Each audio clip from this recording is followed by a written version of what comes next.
Agenda Económica, gracias por estar una vez más en esta entrega que la hacemos con mucha dedicación para todos ustedes. Hoy Luis Manuel Piantini y Jairo Severino no estarán en el programa por problemas familiares, pero estará compartiendo el programa un miembro del programa. Lo que pasa es que se ausenta, tiene también sus proyectos y no puede venir con mucha frecuencia. Entonces yo de vez en cuando le digo, ven para acá. Conmigo estará en este piso José Manuel Luna Valiente, mi hermano y miembro de Agenda Económica. Bienvenido, Ezequiel. ¿Ha perdido? No, un placer compartir contigo. No te invito con más frecuencia porque sé que tú estás muy ocupado, igual que yo. No, pero debería. Tú sabes que nosotros nos acostumbramos cuando iniciamos y fuimos parte de la Agenda Económica a hacer programas diarios. Sí. Y en vivo todas las noches. Sacrificio, ¿eh? Sí, y lejos que quedaba. Pero no había tanto tráfico como en esta época. De lunes a jueves. Sí, pero un placer compartir. Porque grabábamos el viernes, lo repetíamos el viernes. Sí, Agenda Económica, una institución, parte de mi vida profesional en el ámbito de las telecomunicaciones y de la comunicación económica, política, social y temas de actualidad. Y encantadísimo Luna, de estar mira, aquí. entre todos los temas que quiero que compartamos y compartamos con los amigos de Agenda, yo quiero que empecemos con el aumento de la tasa de la política de referencia de los Estados Unidos, la FED, que igual que el anterior fue de 75 puntos básicos. Sí. Ya la FED parece que se va a acostumbrar a aumentar 75 puntos básicos. Antes lo hacía 25, máximo 50, pero ya lleva 2 con que son 75 puntos básicos. Vamos a dar nuestras opiniones de qué nosotros vemos que puede provocar esto tanto en los Estados Unidos, en Europa, que tiene consecuencias, y en República Dominicana. Mira, esta es una interesante pregunta.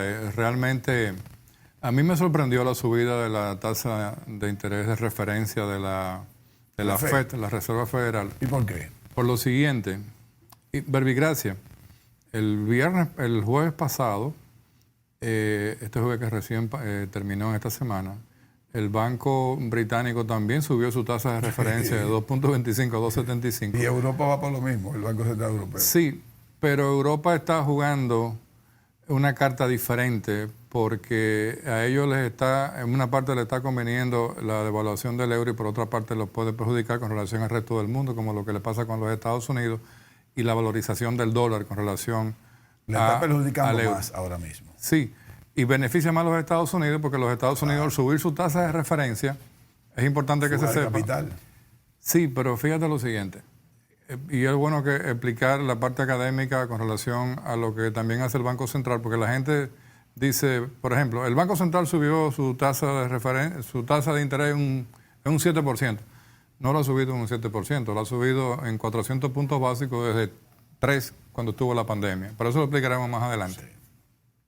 Pero la FED también hace lo mismo. Lo que quiero decir es que cuando la FED también lo hace, igual que lo hace el Banco Central, tú tienes una tasa de referencia activa que la subes para retirar circulante del capital y meterle presión a la economía hacia abajo y evitar que haya un desborde de demanda. Desalentar el consumo. Exacto. Pero para mí lo hizo en un momento peligroso. Dice la FED. La FED. Y me voy a explicar. Y para dar la idea de la tasa de referencia, también recordemos que hay una tasa de referencia pasiva. Sí, claro. Entonces, la tasa de referencia pasiva es lo que atrae los capitales que deberían ir a Europa buscando euros cuando no lo pueden hacer porque esa tasa no se mueve prácticamente. Entonces, ¿por qué para mí es peligroso el tema del incremento en este momento de la FED? La proyección de crecimiento ahora se convierte en un punto prácticamente negativo, nulo, el crecimiento de Estados Unidos. Pero tú tenías un movimiento que ha sido ya repetido por 2 meses de ir bajando la inflación. Entonces, yo no hubiese esforzado tanto en este momento, sobre todo a fin de año, cuando tú lo que tienes es que incentivar los mercados y que ese mismo incentivo de mercado te pueda propelar un efecto de valor agregado en la economía que te dé más venta, más consumo, a su vez más impuestos, más recaudaciones de los gobiernos del Estado norteamericano y que el consumidor se sienta un poquito distendido. ¿Por qué te digo esto? Porque es muy fuerte tú seguir presionando a fin de año cuando las expectativas del mundo entero y sobre todo ante una situación actual que se complica más específicamente por la decisión de Putin de tener algunas cartas debajo de la manga que no están claras y que muestran más peligro con relación al desenlace de la guerra. No solamente la guerra tendrá un desenlace con que las provincias, repúblicas, como tú le quieras llamar, que son parte de Ucrania, el Lumba y Donbass, que quieran independizarse, y él trataría de resolver su problema por ahí, pero parece que no lo va a hacer así. Parece que Putin tiene una decisión peligrosa. El mismo hecho de que haya pedido que 300 rusos entren a la reserva, solamente en el fin de semana se inscribieron 10.000. 300.000. 300.000 pidió, pero solamente se han inscrito 10.000 y muchos rusos están saliendo de Rusia por el temor, porque no quieren estar en el tema de la guerra. Entonces, mi temor es ese, de que tú estás creando una situación ya en la economía de mucho más presión y ya tú estás reconociendo que tú has entrado en una estanflación, que quiere decir crecimiento nulo, y que tú lo que estás perdiendo es mucho mayor capacidad de mercado y de oferta en tu misma economía y estás presionando más a los consumidores. Y si tomamos en cuenta que por el caso de los Estados Unidos, tú has tenido constantemente en los últimos 2 meses un descenso bastante fuerte en el indicador más importante, que también es para República Dominicana, que es la variable de la inflación, que tiene que ver específicamente con el peso del combustible y de los commodities. Pero los Estados Unidos ya bajó de $5 el galón a 3 y pico, sí, que ha sido un efecto muy importante. En algunos estados 3 y pico, en otros se mantiene 4 y piquito. Tú sabes que en Estados Unidos la gente va por una autopista y... Pero es muy sensible la demanda. Sí, pero fíjate qué interesante, porque estamos cayendo tangencialmente en la República Dominicana, porque el West Texas Index tiene 2 semanas que se ha estado manejando entre $87 y 82. Y 82 ha llegado. Está en 83 toda esta semana. Eso quiere decir que hemos bajado del umbral que puso el presidente de la República, Luis Abinader, aquel 4 de marzo, cuando dio el discurso y frizó los precios de los combustibles.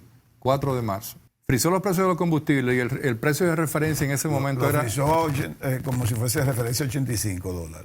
No, lo frizó con el valor de $116 y la premium no se ha bajado de 293 y la regular de 275. Sí, pero digo, con relación al valor del barril del petróleo, él lo puso de referencia como si tuvieran 85 siempre. Esos son los precios.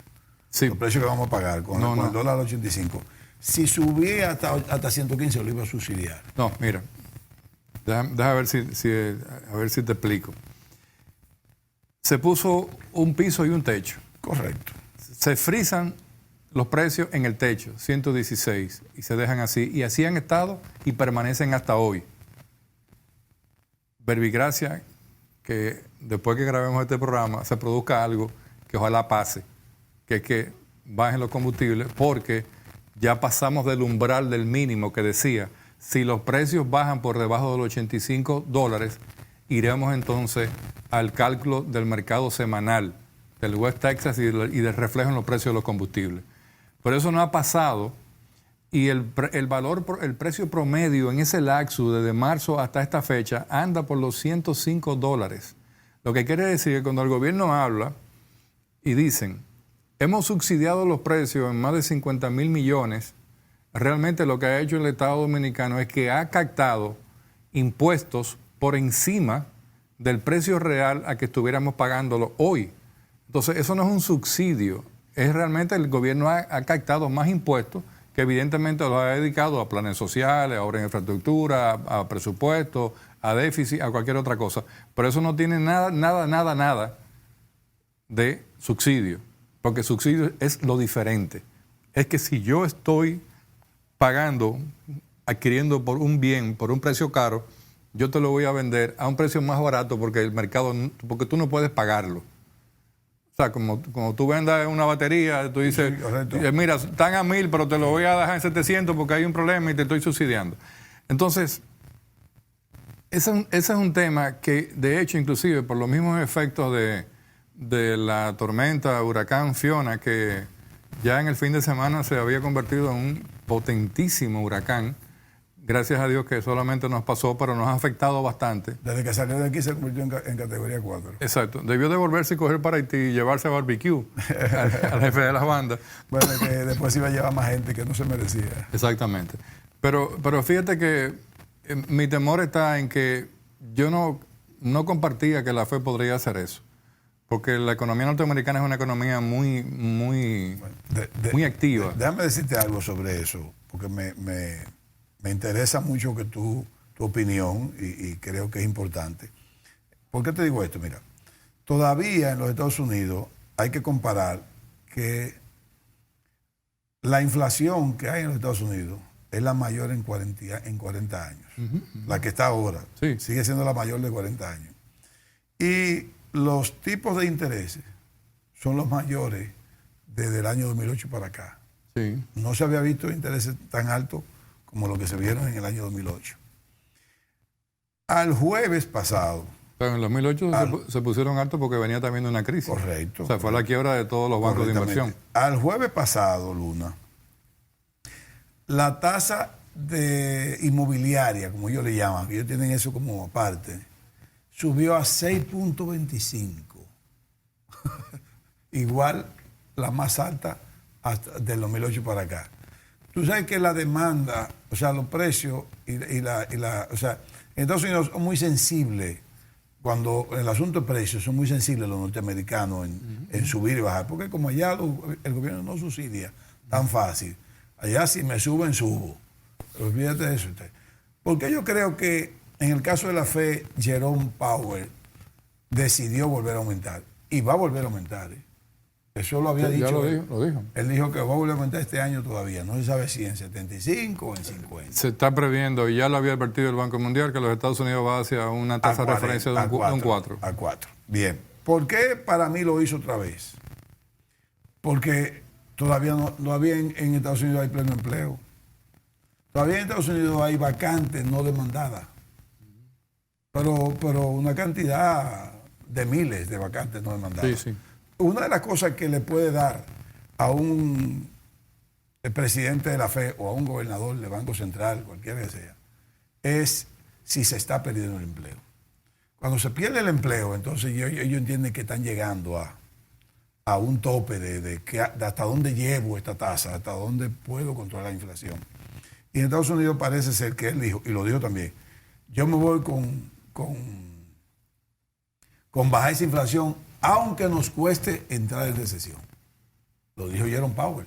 O sea, él está dispuesto a ver a los Estados Unidos en la puerta de una recesión y no dejar de subir los intereses para bajar la inflación. Parece ser, y ahí yo estoy un poco contigo, parece ser, y por eso voy a entrar, de hecho, vamos a concentrar para que tú me des tu opinión después de la mía, parece ser que él está en eso para mí calculando mal. Porque entrar en recesión es muy peligroso, muy peligroso. Y ahí yo caigo a Dominicana. ¿Qué creo yo que puede pasar en República Dominicana a partir de esta subida de la tasa de política de la FED? Hay para mí reunión de la Junta Monetaria el martes próximo, porque es un día, una vez al mes, salvo alguna excepción extraordinaria. Una extraordinaria que entienda el gobernador del Banco Central que hay que convocarla a los miembros de la Junta. Pero lo regular es que los martes, el último martes de cada mes, hay una reunión de Junta Monetaria. Yo no sé, de acuerdo a lo que vemos este año, hemos visto de noviembre para acá, aparentemente va a aumentar. Pero yo tengo como una intuición de que va a dejar pasar este aumento de la FED y no van a aumentar. Yo no sé por qué. A mí nadie me lo está diciendo. A mí se me pasó lo mismo que tú estás diciendo, lo sentí aquí en la piel, pero esa es mi predicción. ¿Verdad que de sí? Que el Banco Central no va a dejar pasar. No va a dejar pasar. Sí. Digo, no es la nuestra, la nuestra. Pero si mañana sale un aumento, que no digan que se quiere ir una se equivocaron. Estamos hablando de lo que nosotros creemos. Pero hay una explicación racional para eso. Oye, ¿por qué? Porque nosotros seguimos bajando la inflación de 9.43 a 8.8. El crecimiento se mantiene a muy buen pronóstico entre 5 y 5.5.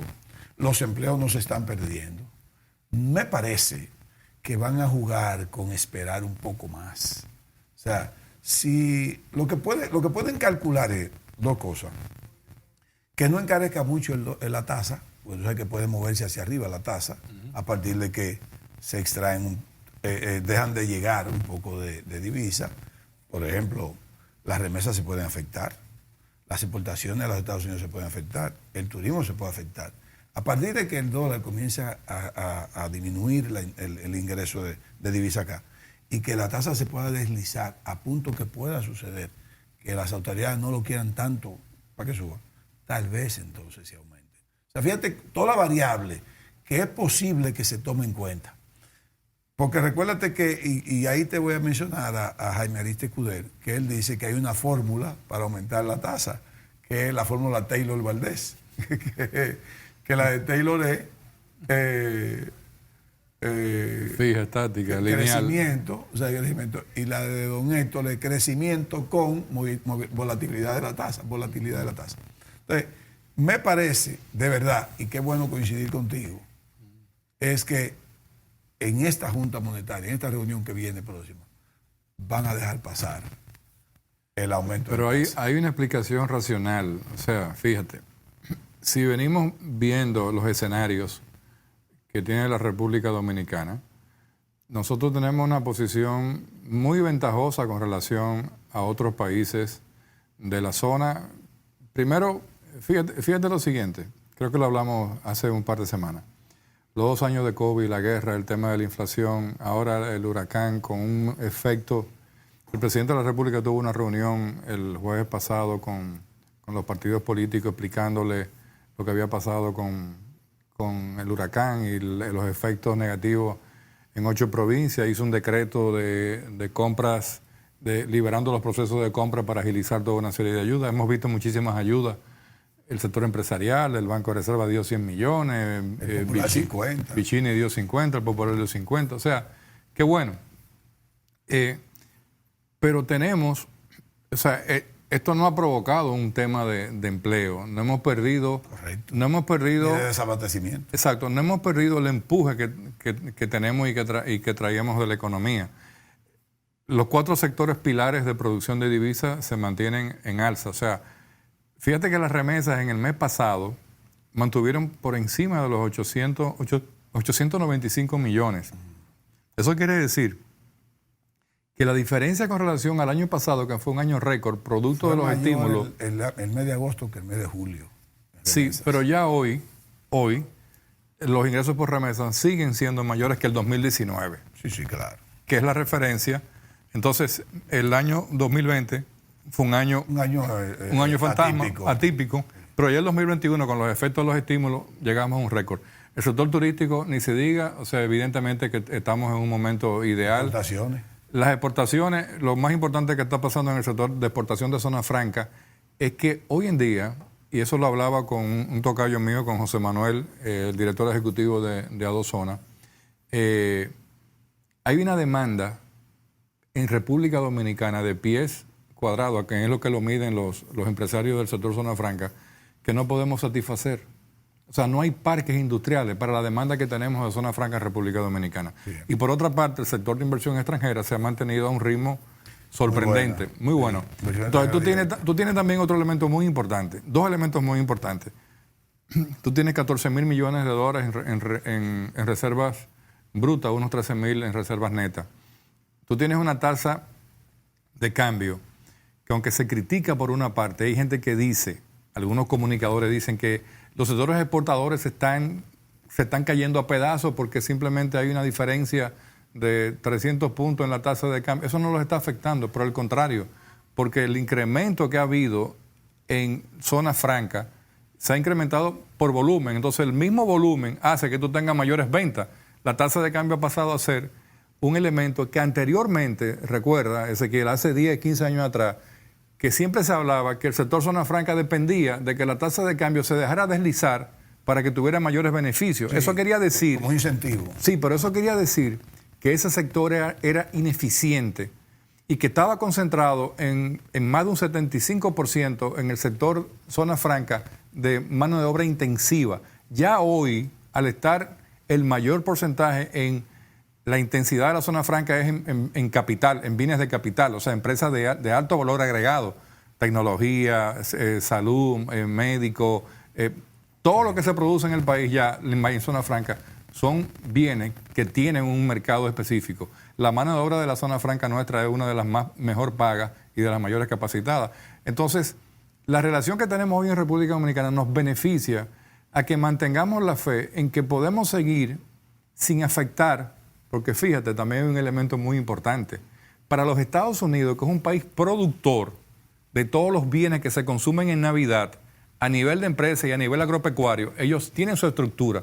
Nosotros somos importadores netos de uva, manzana, pera, juguete y todo eso. De todas maneras... Que estos son los meses en donde... Para que tú mantengas ese, o si lo voy a ligar después con otro tema, porque es interesante para ligarlo con el DERECAFTA y la relación importación-exportación que tenemos.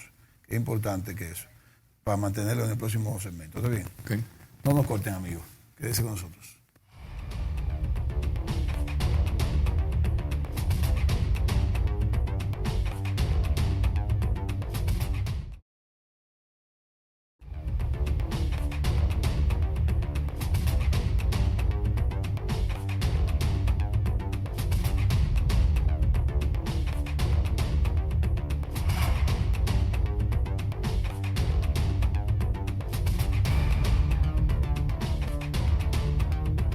Continuamos conversando con José Manuel Luna Valiente. Por cierto, que no dije porque yo entiendo que no se necesita decir que José Manuel Luna Valiente es economista, consultor, asesor y comunicador, está bien ocupado siempre, articulista. Pero es que no lo necesita porque ¿qué voy yo a decir de ti si todo el mundo sabe lo que tú eres? No, todo el mundo sabe que nosotros trabajamos 36 horas al día. Claro. José Manuel, mira, hablando de Fiona, del asunto del daño que hizo Fiona, lo que el presidente le expresó a los partidos políticos. Pero hablando de Fiona, Fiona hizo daños definitivamente, más en la agricultura, la agropecuaria, que en la parte la parte productiva de construcción. Porque claro que hizo daño también en la vivienda de la clase carenciada. Sí. O sea, hubo creo que unas 15,000 casas afectadas, todas de zinc, la mayoría, tú sabes. O sea, ya eso tiene que venir un auxilio del gobierno obligado. Pero en la parte del turismo eso se va a recuperar inmediatamente. Los hoteles prácticamente no sufrieron. Sí, no, prácticamente hay prácticamente. 3 hoteles, según Marrancini, que están en la agropecuaria no hay daños, pero no suficiente como para crear desabastecimiento. Ahora, viendo ese asunto que tenemos nosotros con la agropecuaria, y lo que tú dijiste, yo quiero relacionarlo a lo que es el DERECAFTA, a lo que es la fortaleza que estamos exportando bien, que Estados Unidos exportamos. Pero todavía nosotros tenemos tantas debilidades en la parte productiva para fines de exportación, al punto de que nosotros exportamos agua de Centroamérica, agua embotellada de Centroamérica. Nosotros exportamos agua embotellada de Centroamérica y nosotros tenemos un balance negativo, pero por mucho, con Centroamérica. Pero ¿sabe con quién también tenemos? Con CARICOM. O sea, nosotros estamos negativos con CARICOM, negativos con los Estados Unidos y negativos con Centroamérica. Con Estados Unidos hay una parte que hay que sumar las remesas. O sea, si yo sumara las remesas, nosotros no estamos negativos, porque recibimos...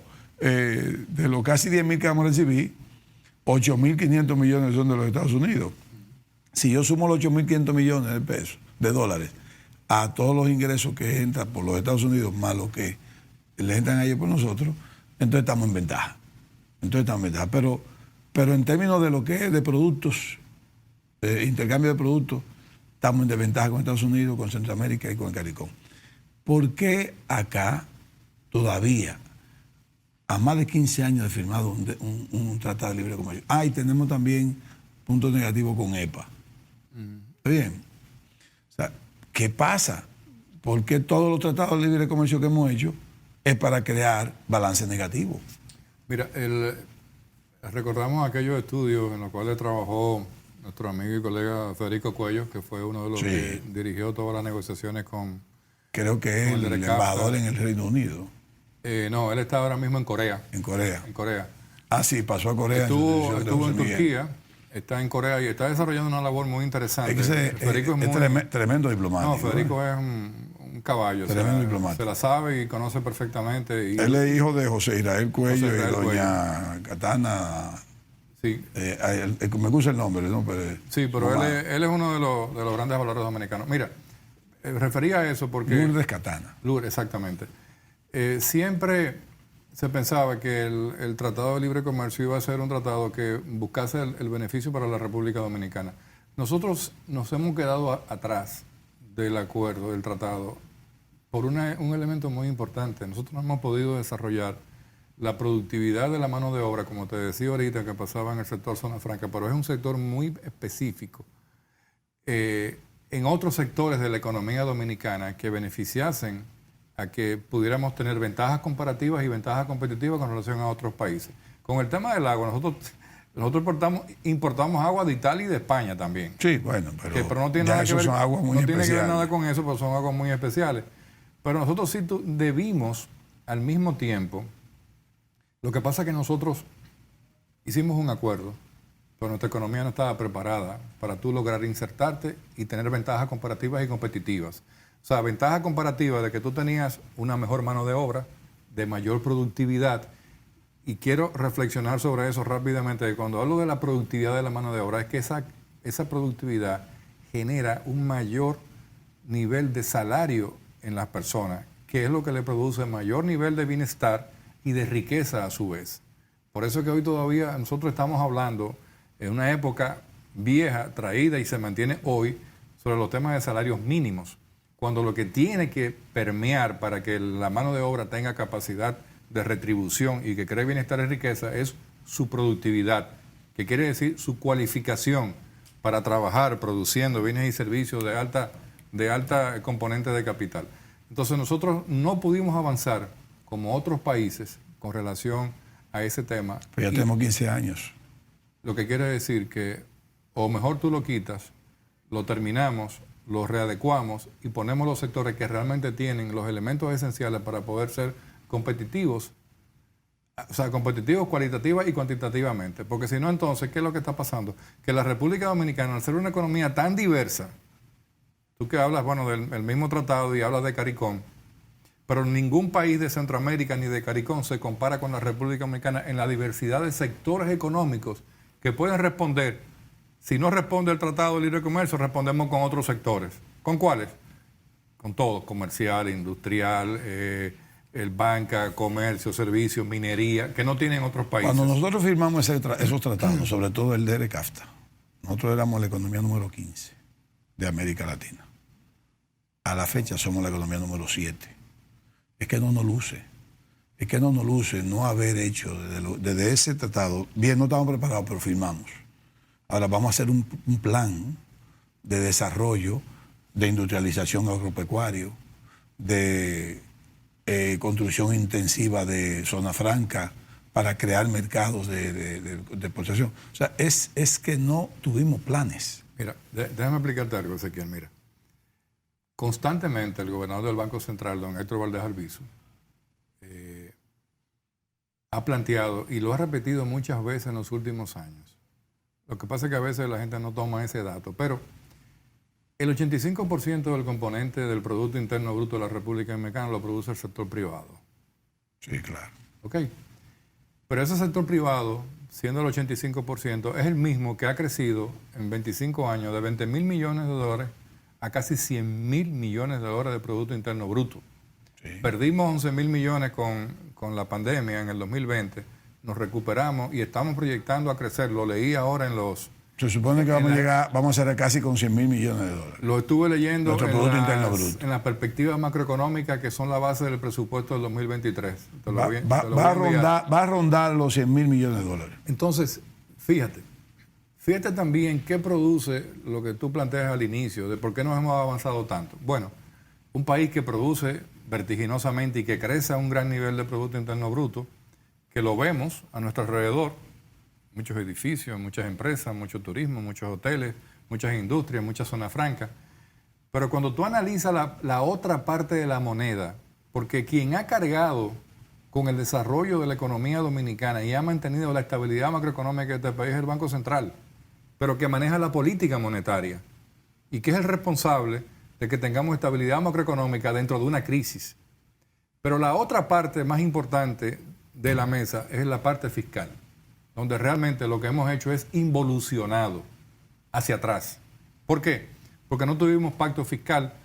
La reforma tributaria todavía la que mantenemos era el año 1992 y lo que se ha hecho únicamente es tener cierto nivel de eficiencia en el aspecto de en la parte de impuestos, de las recaudaciones.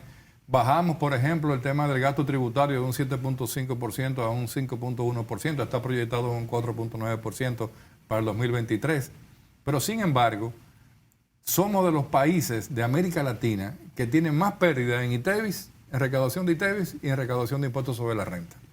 Entonces, cuando una economía, y te explico algo, si el sector privado es el responsable del 85% del Producto Interno Bruto, que significaría hasta este momento 85 mil millones de pesos, entonces también es de dólares, entonces también es el responsable de que la brecha fiscal no vaya a la par con el crecimiento del Producto Interno Bruto.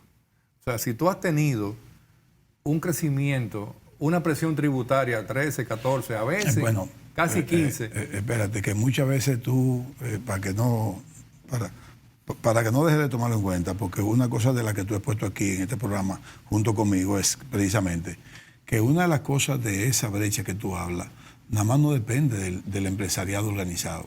No. Primero depende de las MIPYME y de la economía informal, que tú mismo has dicho acá, que hay economía subterránea, nada más no es informal, hay una subterránea. Te lo voy a explicar, mira, vamos a hacerlo de este lado para acá para que nuestros amigos nos vean. Sí, para que se sepa que el empresario de abajo, o sea, y el informal. Y el informal. Esta es la gráfica, ¿verdad? Entonces, la presión tributaria se ha mantenido 13, 14, 15, o sea, es casi lineal. Pero el Producto Interno Bruto ha ido subiendo. Dentro de esa brecha esa brecha realmente es una ineficiencia fiscal. Ahí es que viene es la inequidad fiscal lo que tú estás marcando. O sea, ¿quiénes mantienen esa ineficiencia fiscal? La informalidad, correcto, la evasión fiscal, la elusión fiscal y la economía subterránea, exacto, que es la que no aparece por ningún lado, pero es tan poderosa como la informal y como el Producto Interno Bruto. Correcto. Entonces, pero hay una ineficiencia fiscal en donde tú no logras captar impuestos de esa gran riqueza que produce una nación. Porque si fuese así, República Dominicana, hoy, por ejemplo, a este momento deberíamos tener una presión tributaria de un 21% acorde a la Estrategia Nacional de Desarrollo. Pero no hemos llegado ahí, nos faltan 7 puntos para ahí. Pero tampoco vamos a discutir el tema de si ahora es el momento o no es el momento de ir a un pacto fiscal. Bueno, felicitemos a Gustavo Petro que lo hizo a las 2 semanas y sometió al Congreso un pacto fiscal. No se lo han aprobado. No se lo van a aprobar ni se lo van a aprobar tampoco. No lo van a aprobar. Entonces, evidentemente que hay momentos, y desafortunadamente también, Ezequiel, y tú lo sabes, nosotros que hemos estado involucrados en muchas cosas, aparte de la economía y los negocios, una variable importante y peligrosa también para la economía dominicana nuestra, con todas estas situaciones, es que estamos en campaña hace rato ya. Entonces, vienen una serie de situaciones que yo diría, y creo que esto es un mensaje que quiero manifestarlo a través de tu espacio, que me siento parte de él siempre, que hay que tener mucho cuidado de no estar jugando a dañar la economía. Mucho cuidado, porque la oposición no hace nada diciendo, el gobierno ha cogido, ya sacaron la misma estribillo que siempre sacan en todas las campañas. Este gobierno ha cogido, qué sé yo, cuántos millones de dólares en qué sé yo, cuántos meses. Bueno, pero óyeme, hermano, pero... no, pero que no lo dedicamos al COVID. Esa es la parte política que tú mencionas, porque el que está en la oposición hoy hace la misma crítica que cuando... Exacto. Se le hace la crítica al que está en el poder que antes de la oposición, exacto, que también hacía lo mismo. Exacto, pero mira, me podrán decir ahora que yo soy gobernista. No, tú eres dominicano. Ahora, yo te voy a decir una cosa. Tú eres dominicano. Yo te voy a decir una cosa, mira, Leonel, Danilo. No, pues no me de nombre. No, porque es importante, porque son periodos. 2 presidentes que tuvieron el país por 20 años. Pero no hubo guerra, no hubo COVID, no hubo la inflación derivada de esto. El único ciclón que entró, el último, fue George, que precisamente cumplió casi 25 años esta semana que pasó. 24 justo. 24 justo, que recordamos lo que fue. En el 98, exactamente. Septiembre. Exactamente. Bueno, el pasado jueves, 24 años, fue un 22 de septiembre. 24 años. Cuando George entró, yo estaba trabajando con el Banco Mundial, trancado en un hotel con el tema de creando Indotel. Recuerdo perfectamente. Entonces, son momentos muy difíciles. Primero, momentos muy difíciles de la humanidad. Momentos muy difíciles de todos los países del mundo con relación a lo que está pasando. Las proyecciones, por ejemplo, de todos los sectores, el tema educativo, el retraso que ha habido, el retorno hacia atrás con la involución de los años perdidos, de la capacidad cognitiva de los niños pequeños, por haber perdido 2 años de clase, por haber estado en clases virtuales. Esas son cosas devastadoras para la humanidad. Ya dice el Banco Mundial que esta es otra década, que esta es una década, fíjate, hubo una década perdida, aquella década del 80 con toda la crisis, con todo. Pero ya se habla que esta es una década perdida, pero no perdida en el sentido de pérdida que se dañó, sino que es una década de oportunidades perdidas, que es diferente. Ahora, ¿eso a qué nos lleva? A que, y repito, nosotros no podemos estar jugando a que esta economía hay que dañarla para que salga o entre un gobierno o pase. Esto es un momento muy delicado, donde tú vienes de levantarte de un lugar donde tú no te encontrabas nunca. Y es tanto así que si recordemos a ti, amigos televidentes, o sea, ¿tú recuerdas el año 2020? Sí, lo recuerdo bastante bien. Trancado, ¿verdad? Sí. ¿Y cómo sobrevivíamos? Bueno, tuvimos, gracias a Dios, seguridad alimentaria. Yo no recuerdo cómo era, de dónde salió el dinero. No se gastaba mucho. Exacto. Pero tú llegar a ese punto y entonces resurgir como el ave fénix y tratar de mantenerte y recuperarte, y viene un golpe de Putin con unas acciones que tú no comprendes. Recuérdate que no nos cobraban la cuota de los préstamos. Hay muchas cosas que te dieron. Pudimos ser más agresivos y más beneficiosos hacia los consumidores. El caso, por ejemplo, de Panamá se mantuvo casi 2 años, pero sin cobrarle los intereses a todo.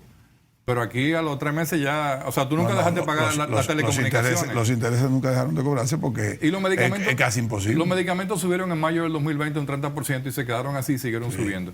Bien. Entonces, este es un momento en donde tenemos que tener la capacidad. Y quizás Abinader, mirando eso, dice, bueno, déjame llamar a los partidos políticos de sensibilizarlos, porque tú entras en un momento, Fiona llega en un momento, y que gracias a Dios solamente fueron una afectación directa. La punta este. Sí, pero hubo un gran efecto en las lluvias, en el centro del país también. Los daños no están todavía calculados netamente, pero sí hay daño importante. Mira, de un dinero que el gobierno no tenía. Para cerrar este segmento con ese tema, porque ha sido muy rico en contenido, lo que aquí deberíamos ya entender o exigirle a la clase política, no al presidente de la República, estoy hablando de la clase política, es que comiencen a controlar la migración a territorio vulnerable de los pobres, para decirlo así, de esa manera. O sea, ya este país tiene que prohibir que la gente viva en los ríos, en la orilla de los ríos. En Costa Rica, eso es imposible que alguien ose hacerlo, porque no lo dejan. Pero aquí dejamos que la gente que invada la ribera de los ríos y le hacemos parque. O sea, los ayuntamientos y los gobiernos centrales le hacen parque en la invasión en área no correcta. Peor, mira, te pongo un ejemplo antes de ir al cambio. Rápido. En la autovía del Nordeste, el puente que hay donde pasa el Yuna. ¿Había gente viviendo ahí? No. Bueno, antes de hacer una muralla, la gente vivía ahí. Pero se hace una muralla para que el río sencillamente no entre a esa. Correcto. No haga la muralla, saca a la gente. Exacto. Exactamente. Y no permita que entre más gente. Ahora están pensando hacer muralla en los ríos que también se desbordaron. Pero para proteger a personas saque que la no tienen gente que de estar ahí. Exacto, correcto. Vamos al cambio.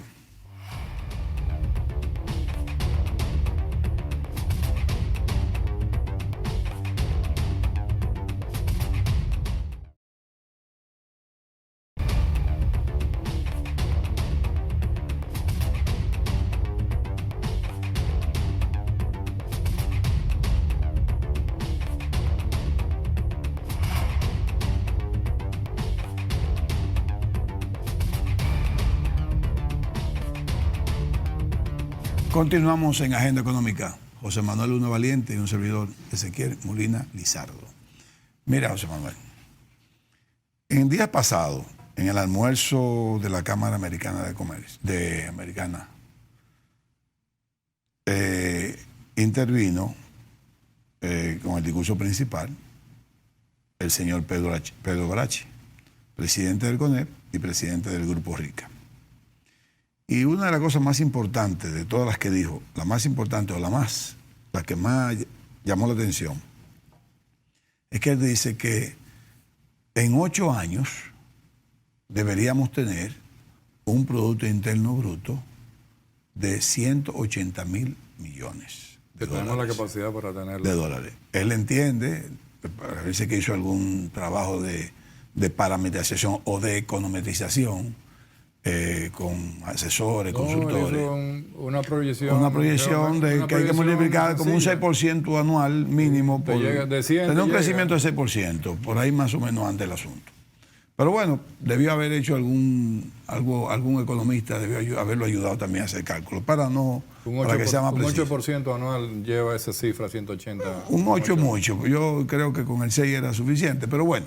8, 6, 108, 108, más 8, 116, y sigue así, llega hasta 100. Correcto. Pero él habló mucho de alianza público-privada. Entonces yo lo que he dicho en otro programa, y sobre todo que tú dijiste algo ahora, una de las cosas que tienen los empresarios ahora, que cogieron conciencia y lo demostraron en el proceso político del año 2020. Nosotros, tú y yo, hemos aquí desde este programa llamado la atención a los empresarios. ¿Te recuerdas? Los empresarios tienen que tomar más un papel más importante, jugar un papel más importante en la parte política, económica y social. No dejarle a los políticos las decisiones estructurales de la República Dominicana. ¿Por qué? Porque decíamos que el que llegue al poder en un momento determinado tiene sus metas, pero no va a ser más que un político. Porque cualquier fracaso en materia económica y social, ¿quién es que pierde? Es el que tiene la riqueza, que es el empresariado. El político no tiene nada, porque los gobiernos, lo que son administradores,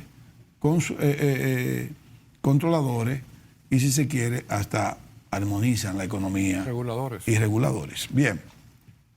Entonces yo decía que qué bueno que un presidente de un grupo empresarial, un dirigente empresarial, y además un empresario, porque hay dirigentes empresariales que no son empresarios, tienen el know-how simplemente, pero este es un empresario exitoso además, puso su empresa también más arriba de lo que le encontró. Yo decía, bien, perfecto, alianza público-privada, pero lo más importante para esto es que se haga definitivamente que los empresarios obliguen a la clase política, no a un partido en específico, a la clase política, a los partidos que tienen vocación de poder o que tienen más vocación de poder, o unirlo a todos, a hacer un proyecto de nación de 40 años definitivamente. Y que no importa quién llegue a Palacio, lo que vamos a elegir es un gerente, que se llama presidente de la República, y que va a tener un equipo de trabajo que es elegido por él, porque él tiene toda, la ley le da, la Constitución le da el poder para elegir quién lo va a acompañar en esa gestión gubernamental. Pero que ya sea 4 años, ya sea 8 años, lo que vamos a tener es un gerente que le va a dar continuidad al cronograma que se trace a 40 años. Si no se hace así, será utópico lograr un crecimiento sostenido de 6%. Porque tiene que ser así, ¿verdad? Y no hacemos nada tampoco con tener un crecimiento de 6% sostenido si no hay estabilidad macroeconómica. No sé si me debe entender. Si el empresariado ya que cogió conciencia y está hablando con base, está hablando con mucha fortaleza, con mucho y con un buen ejemplo, porque ahí por eso quise especificar que lo que hay es una inequidad fiscal dentro de la brecha, y dando un buen ejemplo de cumplimiento fiscal, de cumplimiento y responsabilidad social y ambiental y todo, que entonces ya que se ponga también adelante para obligar a hacer un proyecto de nación. Mira, tú has tocado un tema muy importante que tocó Pedro. Bueno, pero nos conocemos desde que éramos muchachos, o sea, su hermano Julio éramos compañeros del Colegio La Salle. A mí me daban cocotazo en la casa de ellos por allá, por la Benito Munción. Su madre, porque nos metíamos en la sala y jugábamos unos muebles que no podíamos jugar. Mira. Eso en Gascue. Sí, en Gascue. Cuando él habla de crecimiento y desarrollo del país y de llegar a un nivel de Producto Interno Bruto en tan solo 8 años, centrándose en la alianza público-privada, yo creo que es importante aclarar y definir que lo que él quiso decir es que el sector privado está listo y está dispuesto a colaborar en el desarrollo del país, no solamente como empresas privadas que venden bienes y servicios y que se comercializan, sino que en donde el Estado no puede, el sector privado está dispuesto a participar. Pero ojo, el problema está en que esa visión de alianza público-privado, el sector privado la tiene clara. Si es para hacer negocio, está bien porque ese es el fin del capitalismo, claro, y ese es el sistema que vivimos. Claro. Nadie que venga a joder con otra vaina. Hay que crear riqueza porque usted no puede repartir pobreza. Exactamente. Entonces, el problema está en que del otro lado, la alianza, vamos a decir privado ahora, y público, el que está en el sector público, está en el gobierno, entiende que él también está haciendo un negocio con el sector privado y que ese negocio él tiene que aprovecharse. Y cuando eso pasa, el esquema se daña. ¿Por qué? Porque el sector privado no va a tener confianza en la parte pública, que es la que está negociando en ese momento, en este periodo, en cualquier periodo en el que venga, con relación a ese esquema de negociación. Porque dice, no, pero espérate, es que el Estado no está pidiendo que yo sea que financie, no está pidiendo que yo sea que participe y que tenga una proporción. Es que el Estado, no el Estado, políticos de turno quieren ser también socios. Por eso es que vemos lo que pasó en el pasado, que tú ves personas que antes tú le dabas bola y los encaminabas y a los 20 años tenían unos emporios de riqueza que tú no podías entender porque entraron a ser empresarios dentro del poder político. Y el poder político se convierte en empresariado cuando quiere competir con el sector privado y arranca y empieza a hacer y a participar contra sectores tradicionales de riqueza empresarial que dicen, pero este tipo está compitiendo conmigo ahora este está importando esto, trae carro, trae lo otro, ¿y de dónde vienen esas cosas? Entonces, ese es el temor, y te digo eso y lo digo con mucha responsabilidad, porque yo entiendo que lo que Pedro quiso decir, nosotros estamos dispuestos a llevar a este país hacia ese nivel. Ahora, del lado opuesto del gobierno, que entienda que si hace falta infraestructura, logística, puertos, aeropuertos, vías, puentes, carreteras, caminos vecinales, ¿en qué proporción usted quiere participar como Estado? Bueno, en el que usted provea los insumos, los mecanismos o los terrenos para que eso se haga, pero no que usted sea dueño del terreno, y quiero ser más claro todavía, el problema está en la clase política que gobierna de turno, en el pasado y el que pueda venir, que es ahí que tenemos que corregir. ¿Por qué? Porque el político que está de turno, que está detrás del presidente de la República, un ministro, viceministro y otro, lo que andan es haciendo negocios alrededor de un presidente o de un gobierno de un Estado. Entonces, eso nunca va a dirimirse en una alianza público-privada, porque el sector privado no va a participar con esos accionistas que se quieren hacer de un negocio cuando salgan del gobierno y quedarse como dueños de el ferrocarril de tal cosa, el teleférico de tal cosa, el puerto de Asua. Entonces, Y si tú ves la historia y tú miras hacia atrás y tú buscas, tú dices, pero venga, yo no sabía que este tipo era accionista de esta cosa. Yo no sabía que y estoy hablando de políticos. Entonces, el sector privado, que siempre, yo ataco al sector privado por la parte fiscal, pero también hay que reconocer que si ese es el 85% del Producto Interno Bruto, oye, de alguna u otra manera tenemos que seguir creciendo. Y es anclado ahí, corrigiendo temas de informalidad y proveyendo que temas sobre todo de economías subterráneas. Bueno, viene una reglamentación en enero con relación, y está puesto en consulta con el tema de los comprobantes fiscales. Todo el mundo va a tener que facturar con comprobante fiscal. Hasta los médicos de este país que nunca te dan un comprobante fiscal. Mira. O sea, tú me entiendes claro, que ese es un tema que Pedro quizás lo hizo con mucha ingenuidad, pero también lo hizo con mucha, mucha prudencia nada de e inteligencia. No, ahí te iba a decir, mira, uno dirá, ¿y por qué el señor Pedro Brache habla de en 8 años 180,000 millones de dólares de Producto Interno Bruto?